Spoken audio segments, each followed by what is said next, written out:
Over the last century, the development of refrigerant gases has made it possible to ensure the safety of the cold chain for medical supplies and foodstuffs. They have contributed to improving the comfort of modes of transport and buildings and contributed to the takeoff of renewable energy sources. Over this period, emissions of refrigerants were not controlled during maintenance operations or the dismantling of facilities. 1987. The Montreal Protocol imposes a gradual reduction in CFC gases. In 1989, refrigerant distributors who were concerned about preserving the environment designed the first system for recovering used refrigerants.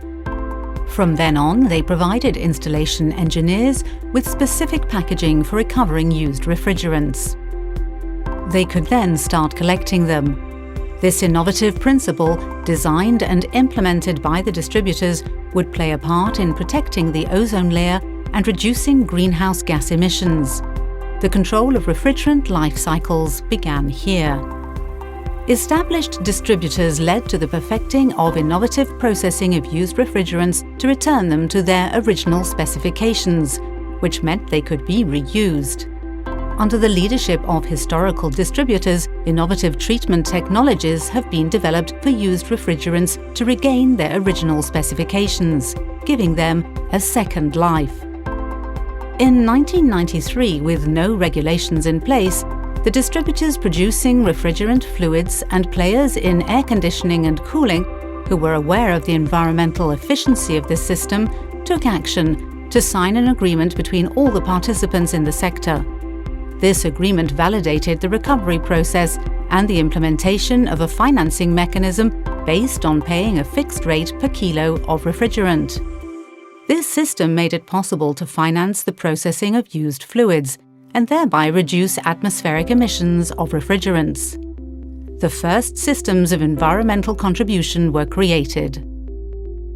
According to studies by the Climate Economics Chair of Paris, this 1993 agreement, based on a voluntary system, has avoided the emission of 45 million tons of CO2 equivalent over a period of 20 years. 2015. Following on from this unique experience, and in order to build on this indisputable success, the members of ADCR3R are at work once again. They are adapting a new voluntary agreement with the participants in the air conditioning and refrigeration sector.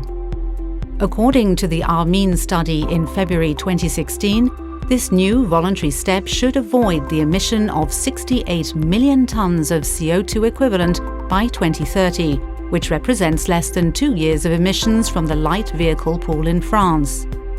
This innovative procedure that has been put to the test over 20 years is adaptable as part of the new F-Gas 2 regulations and can be reproduced in any country.